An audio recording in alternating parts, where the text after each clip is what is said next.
Thanks for coming along tonight, folks. And Jacquelynne Willcox, our chair, will introduce our speaker. Jacquelynne. That's short and sweet. Thank you so much. Thank you all for being here tonight as we join our 28th Prime Minister, the Honourable Tony Abbott, to launch yet again another formidable exercise by our Deputy Director, Anne Henderson, this lovely book on Sir Paul Hasluck, the former Governor-General of this country, a man that Gough Whitlam no less compared to Cicero. Now, I don't think that he would do the same about our guest speaker, Tony Abbott, but nonetheless, you might be able to say that both Tony Abbott and Sir Paul Hasluck shared similar DNA, both men of great faith, both men devoted to Australia's institutions, respectful of our history and like to honour our history. I think Tony did the numbers better than Sir Paul, and Anne and Tony might sort of talk about that. But they also shared, they both started public life as journalists. So Sir Paul Hasluck in Perth at a different era, and Tony Abbott, as we know, here in Sydney at the Bulletin and at the Australian, where his co-workers were Bob Carr and Malcolm Turnbull, and much has been said about that. But also, latterly, in his writing life, me. I was working on the Adelaide Review, and Tony was head of the Australian Constitutional Monarchy, and he and I had adjacent pages. Now, we're also mentored by that great editor, Christopher Pearson, a very provocative person who was extremely proud of Tony, and he believed before it was even fashionable that Tony Abbott would become Prime Minister of Australia. And over a long lunch, which is tautologist because Christopher didn't actually have short lunches, but he used to say to me time again, "Nieslet," which was his term of endearment, mark my words, young Tony will one day be Prime Minister of this country. Now, unfortunately, Christopher died just a few months before Tony Abbott was swept to office, and his funeral was in Adelaide. It was a Latin mass, which Christopher was a devotee of. And I think, Tony, you were a pallbearer at Christopher's funeral. Now, what I found endearing about our former Prime Minister on that day and other times, but on that day in particular, everyone knows that Tony Abbott is a Catholic and is a regular churchgoer. But he said to me that he was a little nervous about the Latin Mass, because he felt that he didn't want to make a mistake, like all of us, about when to stand and when to nod and when to kneel, which, as you know, in the Latin Mass, it's like that all for quite some time. And I just thought that was so endearing, that a man who had reached, he had worked hard to be the leader of his party, was very soon going to embark on that formidable election campaign and be swept into power. And yet he was humble enough to admit that he didn't actually, he wasn't really on top of that one. And I think what that says, though, at heart, is that people who have high public office are really all about trying to do the right thing. And that's exactly what he was trying to do that day. And that's what he's doing here tonight. He's a great friend of the Sydney Institute, and he's going to launch Anne's book. This is, of course, he's taken time out of flogging his own extraordinary book. He's into his second print run already, so many congratulations. It's been a tough week for him. It's also his birthday tomorrow. So many congratulations, and please make welcome the Honourable Tony Abbott. Thank you for your lovely introduction. What can I say? I'm a humble man with much to be humble about. But I am delighted to be here this evening to launch or help launch this slim but immensely readable and sharply drawn life of Sir Paul Hasluck, which is Anne Henderson's latest luminous contribution to our understanding of Australia's public life. Following earlier works such as her biographies of Dame Enid and Joe Lyons, perhaps our most underrated Prime Minister, and her recent magisterial study of the great political and legal rivalry between Sir Robert Menzies and Dr. H.V. Evatt. Along with Peter Costello, Hasluck is probably the foremost Liberal MP never to have become Prime Minister. Had he succeeded in John Gorton's stead after Harold Holt's disappearance in the surf, we would have had a much more measured and less turbulent Prime Ministership. On the other hand, would his colleagues sufficiently have warmed to him to provide the party room support a successful Prime Minister needs? He never sought their votes for the leadership contest he narrowly lost, and years later justified his disdain for counting numbers on the basis that I didn't like them and they didn't like me. Hasluck could be austere, aloof, even difficult. Anne Henderson quotes his wife Alex's memoir, "I had discovered almost immediately after the wedding that Paul had a very bad temper. It took me many years to find that though his anger seemed to be directed at me, it often had nothing to do with me, but related to some incident several days before on which he had been brooding. And he suffered from severe migraines. All this made for some very dark times when Paul would savagely fling off on his own, leaving me in a strange city, not only alone, for I did not mind that much, but unknowing what had become of him." I suspect that that's not the only political wife who laments the conduct of the other half. It must have made uncomfortable reading for her husband, by that stage a highly regarded former Governor-General. As his acclaimed 2 volumes on the Second World War home front, plus his critically regarded poetry attest, Hasluck was a deep, even a soulful thinker. But as he himself ruefully confessed, an introspective man is not disqualified from action, but sometimes he may be handicapped. As the child of Salvation Army parents, Hasluck grew up with a strong sense of faith and duty, and invariably impressed those he came into contact with professionally. One of those was John Curtin, the future Labor Prime Minister, who recommended Hasluck for the then fledgling Australian diplomatic service.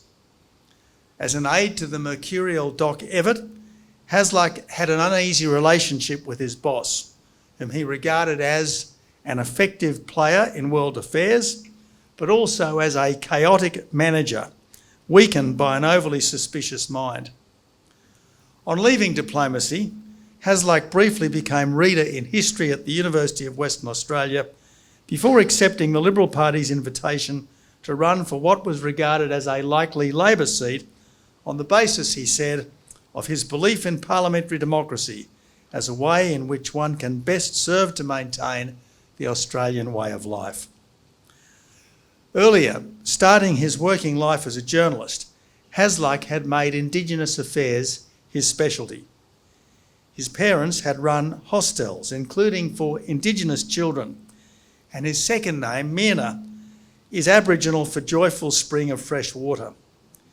In Parliament, one of his early contributions was a motion exhorting the Commonwealth and the states to work together in measures for the social advancement as well as the protection of people of the Aboriginal race.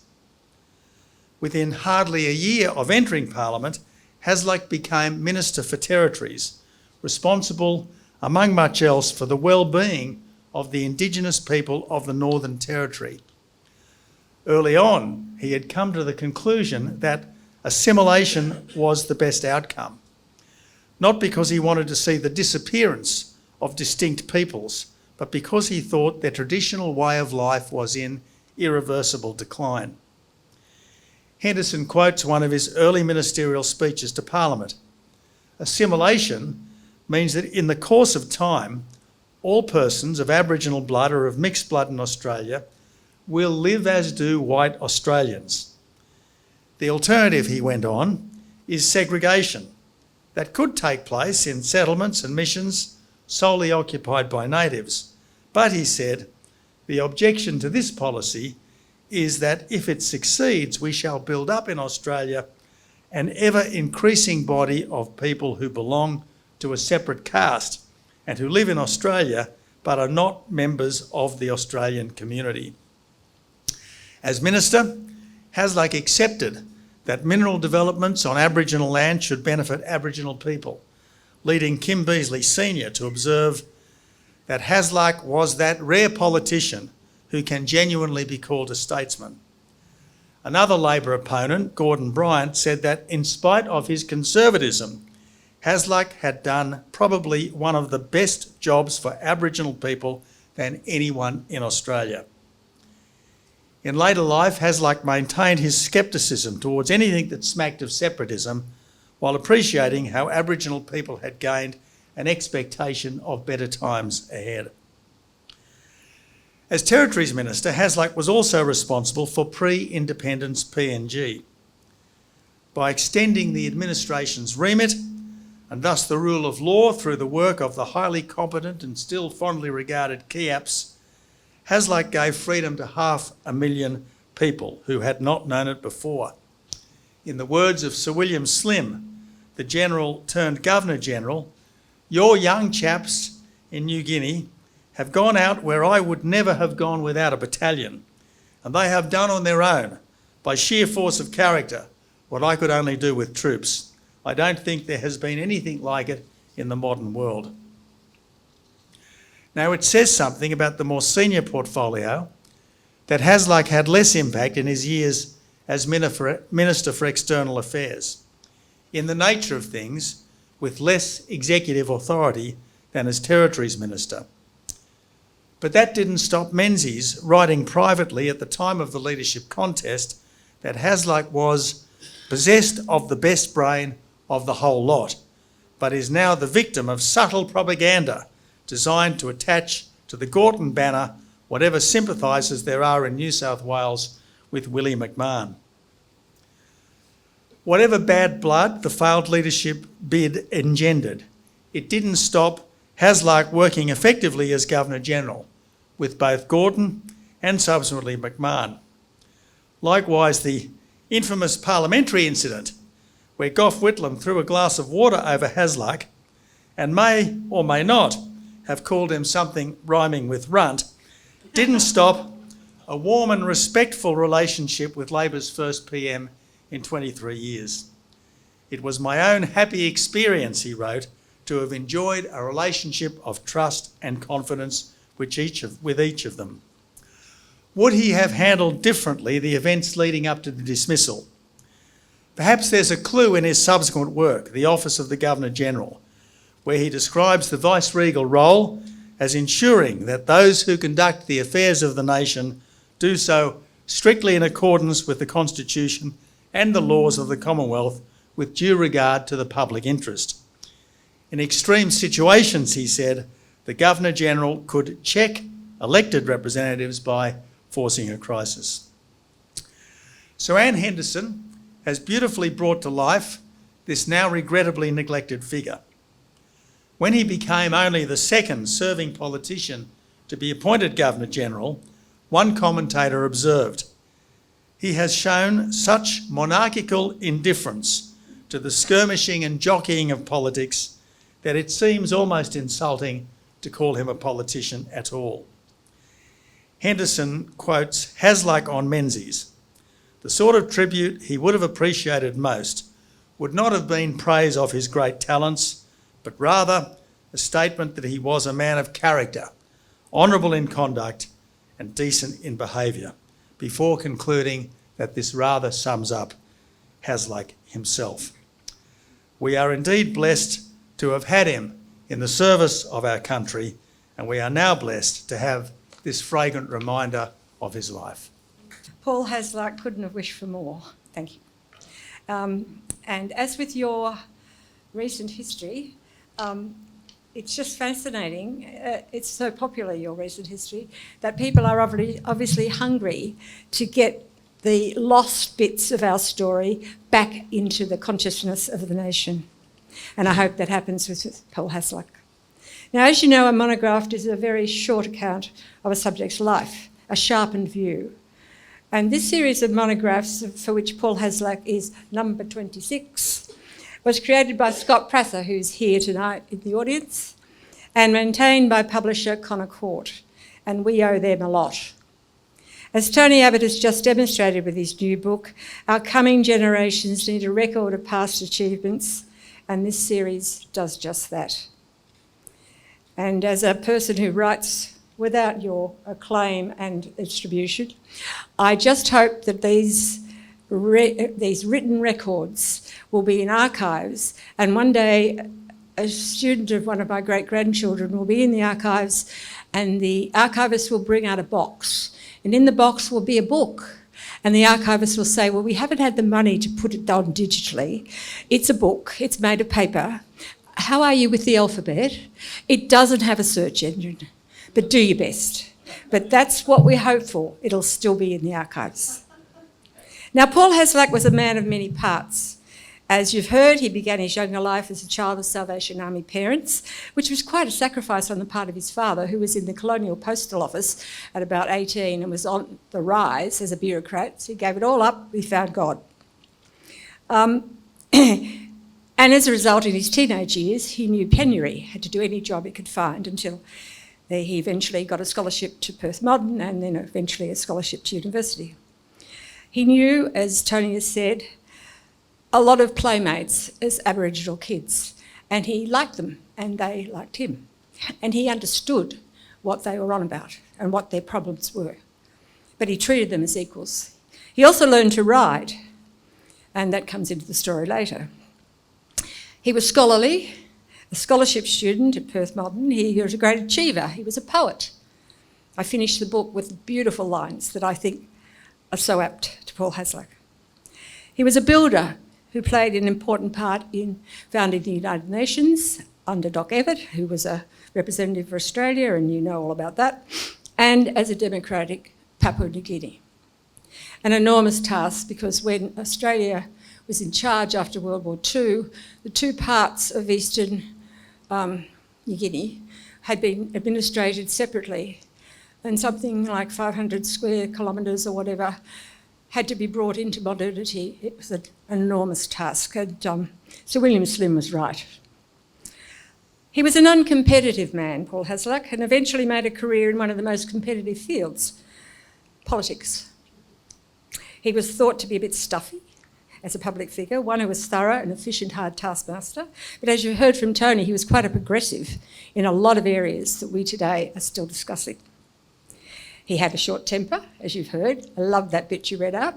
I wasn't going to put it in because I thought it would be too long, but thank you very much for putting that in. Alex was quite an achiever in her own right. In private, though, he was a warm conversationalist. Got on very well with Peter Ryan in his late years because he was a publisher, Peter Ryan, you may have heard of, and had a big row with, trying to think of his name, but never mind. And they'd sit by the fire in their respective rural retreats, yarning over a whiskey. And he was quite funny. He had an acerbic sense of humour. He could also perform on native drums. He gave a rendition at one point when he was probably Minister for Territories. And on one occasion when he had to spend Christmas and New Year over in Washington, he amazed his hosts by joining in all the American folk singing. He knew all the words, probably his Salvation Army background. And they went on singing. He sang bass into the early hours. So once asked in an interview late in life about his time in politics, Hasluck reflected on former Prime Minister Billy McMahon. I can't say who the interviewer was, but I can point to him. He said he regarded McMahon as totally unsuitable for the role of Prime Minister. You can find this in Gerard Henderson's Menzies Child. Asked why, he replied that McMahon was a treacherous liar. But how was it, said the interviewer, so naive, that he got so far in the party if he was a treacherous liar? And without even taking a breath, Paul Hasluck replied, oh, that's how he got there, by treachery and lying. But he didn't understand how you did that. Hasluck began his working life as a journalist, as we've heard. Then he took a big leap when he joined the Department of External Affairs, our foreign affairs as we know it.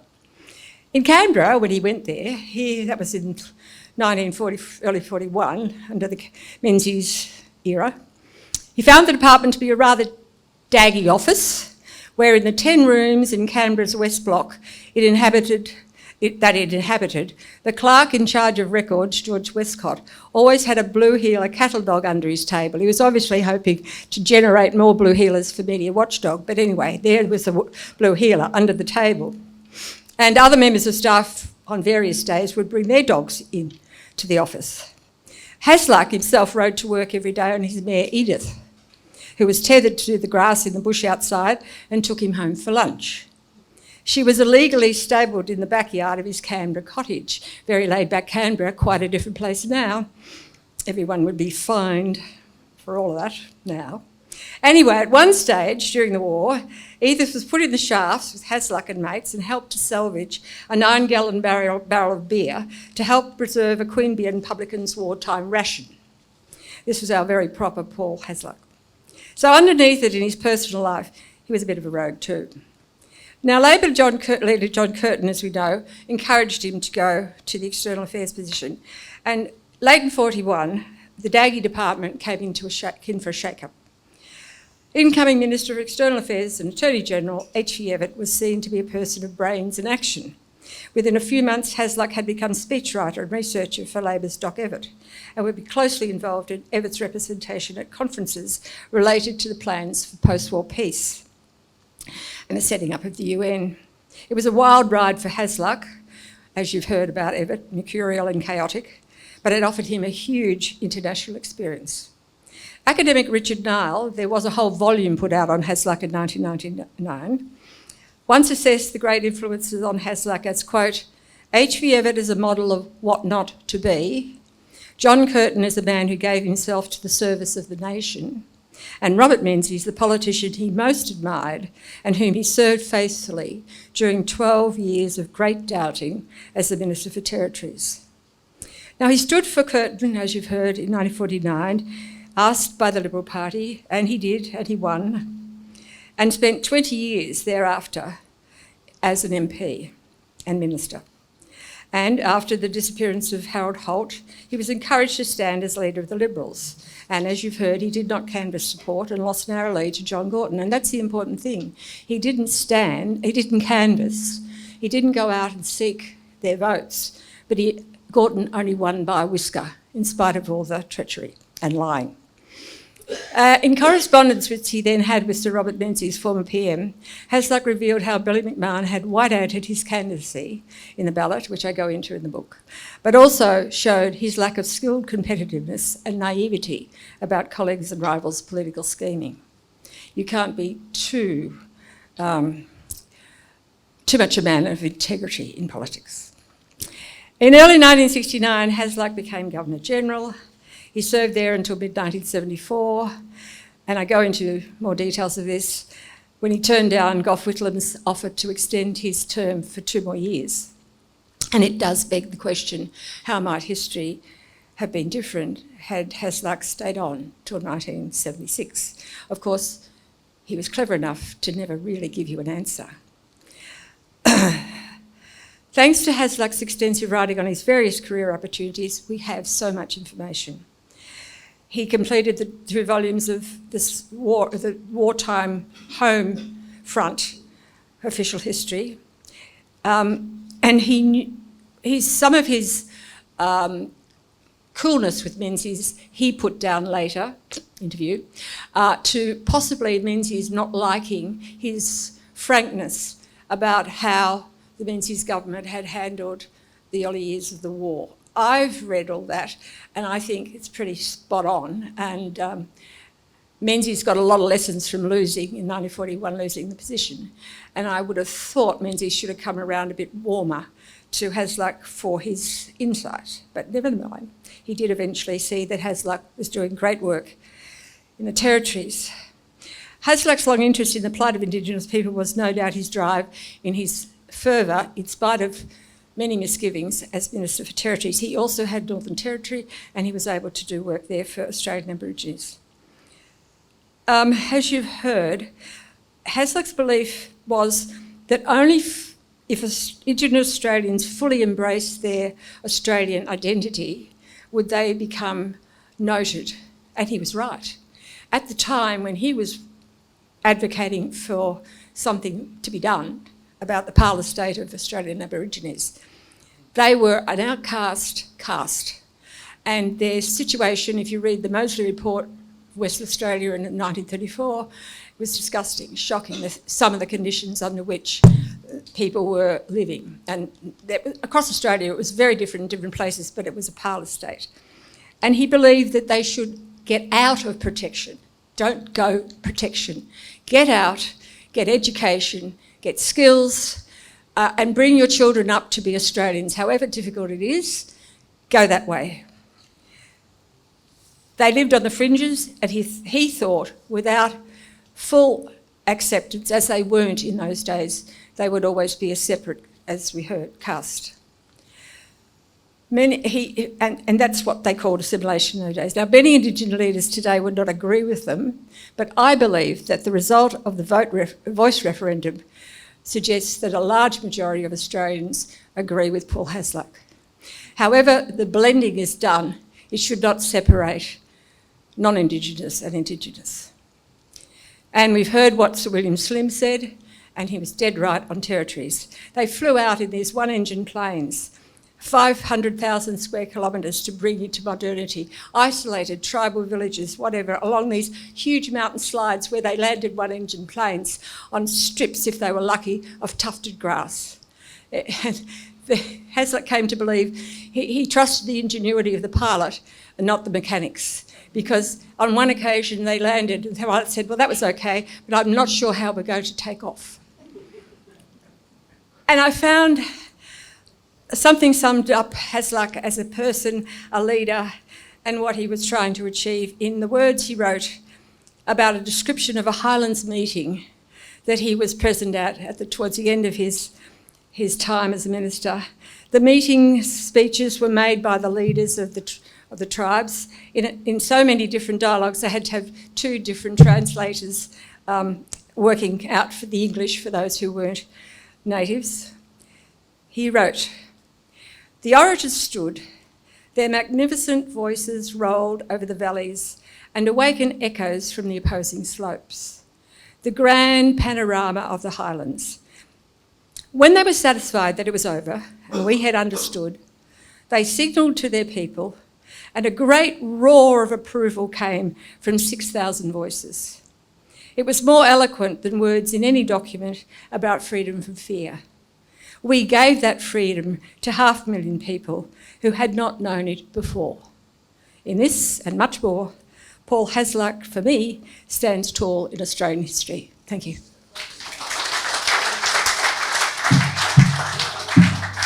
Here on the occasion of the launch of Anne Henderson's Paul Hasluck, published by Connor Court, of which the editor of the series is Dr. Scott Prasser, who's here tonight. So we come to questions and discussion. So if you two can come up here. The question from one of our Zoomers and cameras is to Tony Abbott, following what you said, or what he said today.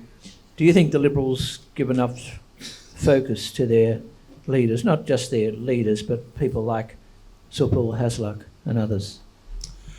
I think there's little doubt, Gerard, that traditionally we have tended to live for the present and the future, and we haven't drawn enough inspiration from the past. A bit unusual, I guess, for a Conservative party, that we should be somewhat disdainful of our history. I do think that might be changing. For instance, we now have a Menzies Research Centre, we have a Menzies Institute. I think in the fullness of time we'll have a John Howard Institute. These are our two greatest heroes who we should cherish forever, and I certainly think that there is almost no problem today and tomorrow that is not illuminated by a study of how the best of us have dealt with the problems of the past. So I think your question is right to point to our neglect, but hopefully we are learning and we will be better in the future. You want to comment, Anne? Okay, so Jacquelynne.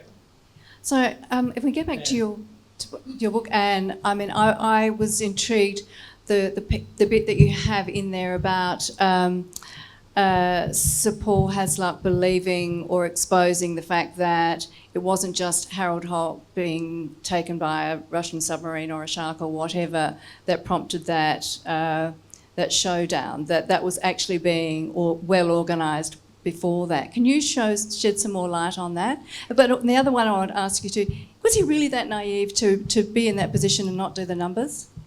Well, he was, in a sense. He was a very stubborn person in many ways, which got him into trouble with people like Abbott, because, well, Abbott needed him, but when he said he was ready to go back to Sydney or go back to Australia, and Abbott one day would tell him, resign now, get out of it, and the next day say, please, you've got to go. You know, so he just stood his ground and he was going. But in terms of Howard Holt drowning, what happened later, and we're old enough to be back there as adults,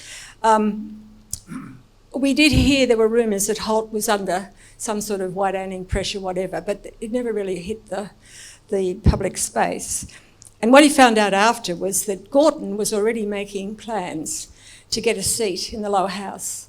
And I'm trying to think of the person he had in mind. You remember? There was a Liberal person Ken Hughes, I think. I can't remember what his seat was, but they were pressuring him. Chisholm, that's right. And they were pressuring him to go and he wasn't moving. So in other words, Gorton was already laying plans to get rid of Holt. And now Holt had only won an election a year a bit before, which was a landslide. So things sort of were slipping away very quickly. And part of it was the general lack of unity in the place. Hopefully not now. And so that is explained how he came to find out, but it was always after. But what's amazing is he was shocked by it, you know, that this should happen in politics. And there is something in his character he did believe that if you were good, your good would prevail. And that was the sort of thing we were taught at school. But on this notion of history, we learned the other day from some young people we know that there's so much taught about Gallipoli on the First World War that eons of young Australians think we lost it. They don't know that that was only one campaign and that the Allies fought back a long and wearied trench warfare in Europe and that Germany signed a surrender. But they hear only Gallipoli and they think we lost the war, if they even know there was a First World War. So this idea, I mean, half of the problem with Gaza and Israel is that most of the people talking about the river to the sea don't know which river or what sea. They don't know anything about the history. I mean, they haven't been near Israel or near Gaza. And so generally across the world, with all the social media and everything, the misinformation and the lack of education, we need it. We need to get back to truth-telling. Oh, it's a terrible word, truth-telling. We have truth-teller here, but, you know, that's all I know. Thanks, Anne. Thanks, Tony, for tonight. You're both great historians. There's often a tendency of some people when looking back to judge history from today's values and from today's perspective. Both of you appear to be able to be historians framing it from that perspective without prejudging it from today's values. I'd ask you to comment on how you do it, both of you. Well, thanks. Look, it just seems self-evident to me that we have to judge yesterday's people by the best standards of their time, not to try to force them to fit the prejudices of our time. And look, I suppose some of the language that Paul Hasluck used to describe Indigenous people sounds a bit paternalistic and dated, but he really was, by the standards of his time, an extraordinarily liberal, humane and decent man who had spent much time with Aboriginal people, who liked them, respected them, regretted many of the things that had happened to them, wanted them to be first-class Australians, and I think that shines through everything he did as Minister for Territories. I wonder if I could just add a little to Anne's answer to your question, Jacquelynne. People are shocked that Hasluck didn't really campaign for the leadership, but I actually think it's vastly to his credit that he thought his colleagues should vote based on their judgment of the merits of the candidates. And this idea that you are supposed to effectively bribe your colleagues into voting for you by making all sorts of promises to them about promotions, I just think is contemptible, absolutely contemptible. And it doesn't surprise me at all that Hasluck chose to do what he did or didn't do. I must say, I was very lucky in my campaign for the leadership that it lasted 12 hours and that I had no time to do anything except basically say why I was putting myself forward, because I would have utterly failed at the task of making contemptible promises to people who are unworthy of promises. I mean, anyone who needs to be promised something to do what should be done on the merits, frankly, is an unworthy person. And there's far too much of that in our politics, as Hasluck came to appreciate. But like Hasluck, when I look back on my time in public life, I was really quite an innocent. Notwithstanding all the various jobs I'd done, I really was quite an innocent when I became party leader. And it was only after I became PM that I discovered that there is a downside to public life, and that the general decency that characterised the Howard cabinet was an exception rather than the rule.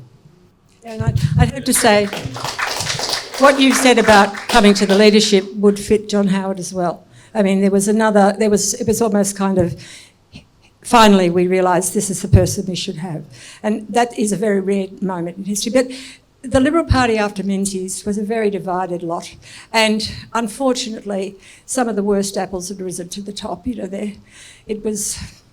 Hasluck talks about those he didn't like since, you know, the later members of Parliament that had come in, but he doesn't name them. But if you read his little snapshot descriptions of various individual MPs, there's a lot of sharp analysis there.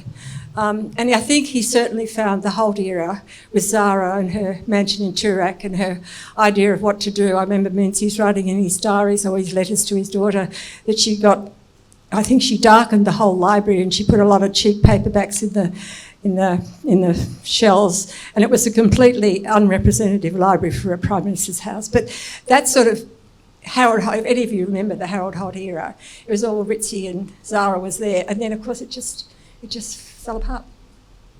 There's a question down here. Yeah. Hasluck was a very senior minister in the Menzies cabinet with the introduction of conscription for war service in Borneo, and the decision to go to Vietnam, and I guess fears about China in the 1960s. Do either of you have any views on his approach to those issues? Sorry, just the issues again. I mean, he was very strongly supportive of the Menzies line about the Malaysia confrontation and the Malayan emergency. commitment to Vietnam and all the rest of it. But he made a botch of it because he was a genuinely intellectual person, but he was not a polemicist. He was not one of those people like Jim Cairns who could go out and use emotion, put a whole lot of ideas in, well, we're doing it with net zero now, put a whole lot of ideas in front of people that were proved in 20 years to be totally wrong. But they caught the emotions. And so at the teach-in that he did in 1965, he went on for an hour with a very academic talk. Gerard was there, and it just lost the press, it lost the audience. And Malcolm Fraser could do better. He could do the punching, he could do the attack dog. But those teach-ins were very heavily anti-Vietnam by the end of it. And it turned the government into a pariah, like in favour of war, when they were all for peace. And Hasluck couldn't handle that. Came back from a very successful visit as External Affairs Minister at one point. It was the next year or the year after. And the press said, why didn't he give a press conference? They shoot him down the corridor in Parliament House. He said he'd never promised to give a press conference and slammed the door in their faces. And that was Alex. It had been pressuring him that it might have been the same year, it was later on, 65, and he had been undergoing this criticism, which had never happened in his parliamentary life, except within the party when they didn't want certain things to happen in the territories or whatever. But he didn't handle it very well. And probably the water incident with Whitlam, it was a simple thing that, well, Whitlam was saying they weren't supporting the Salvation Army retirement houses or whatever, and he just flew. He wasn't supporting his father or something, and he just flew at Whitlam with words of acid anger, and of course Whitlam just tipped the water over him. But he could have just sat there and said, oh yeah, you know, he didn't. You want to answer that? Well, look, for what it's worth, I think that we were right to get involved in Vietnam, and I think we were right to get involved in the protection of Malaysia against Sukarno, and earlier against the communist insurgency. I just think Australia's part of the wider Western world. We're part of the, I suppose, English-speaking family, and where there is something that we can do to bring about a better world, including through the use of military force, we should do it. When I was reading Menzies' correspondence, there were a couple of letters from Hasluck after he became Governor-General, which had a sort of plaintive tone, as if he was wishing he was still involved. And I mean, I didn't spend much time on it, but did you find that?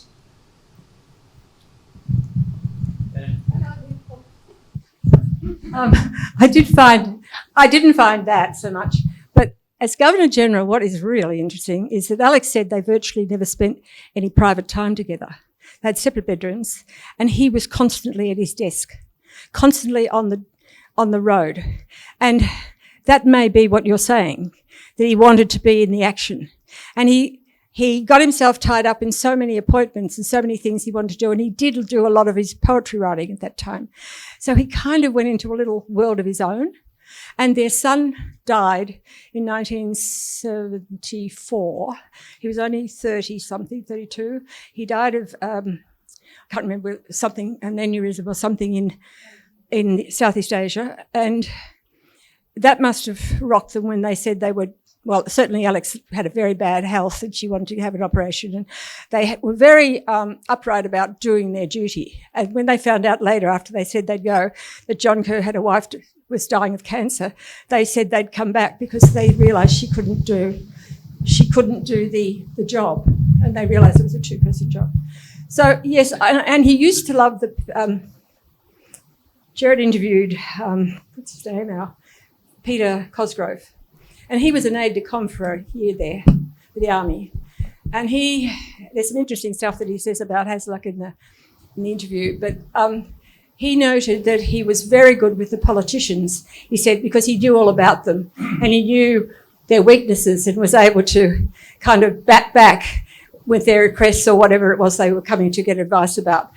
So yes, I think probably there was a bit of wistfulness, but I don't think he ever really wanted to go back, because underneath it all, I think he could see the party was unravelling, and he probably was enjoying his job, and he was doing a lot of the things that he hadn't been able to do before.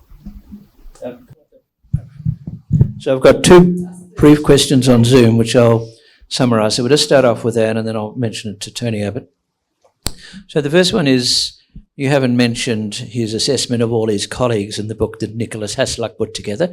So the question, this one from Canberra, is, can you tell us a little bit about that? And this one from Perth to Tony Abbott, are Western Australian politicians different? So we start with Anne. Well, I can't remember all the different people that he made certain comments about. He was absolutely spot on with Abbott. And he was very good on Menzies, although I think he only talked about Menzies later. No, he didn't do Menzies. There are people that have passed in time, and I can't remember individual whatever, but I remember when I was doing my book, Menzies versus Abbott, it was very useful what he said about Abbott. And he did make comments about Menzies too, and you know, a lot of people like Judith Brett, historian Judith Brett, there was something there that I think Christine Wallace took up about an unpublished biography, and Hasluck had made a comment that the author was a bit of a drinker, as journalists were known to be on those days. And that just because Paul Hasluck thought he was a drinker and couldn't finish a biography, we can't take that as fact. But if you go into it in more depth and you look at what he was putting up to Menzies and Menzies was passing it off, it had as much to do with the journalist can write a column and go out and have a drink. But writing a book is so much different. You've got to keep a lot of information. You've got to keep on it. You've got to do chunk after chunk after chunk. And the idea that he had to get Menzies imprimatur was a nonsense. He could still have written the book, but I don't think I think Hasluck had him in one. He wasn't able to do it. But if you get a copy, what's it called? Forgotten what The it's called. Chance of Politics. The Chance of Politics. You can get it in a library, probably get it second hand on A-Books. It's a great read because he's very perspicacious. He's spot on. And before, And it's acerbic in many places. we go to Tony Abbott, the Daniel Mannix lecture is where Hasluck wrote about Menzies, and you've covered that in your book, I think. Yeah, that's all in it. So WA. Well, Gerard, the two most significant West Australian politicians other than Hasluck are, I suppose, Bob Hawke and Kim Beazley. And Hasluck was the finest Liberal never to be Prime Minister. Beazley was the finest Labor politician never to be Prime Minister. And Hawke, I think, is the finest Labor Prime Minister. So on that basis, we can assume that WA punches above its weight. So it's a hot night tonight. A lot of people here. Many thanks to our author and to our launcher for a great performance, each one of you. Cheers.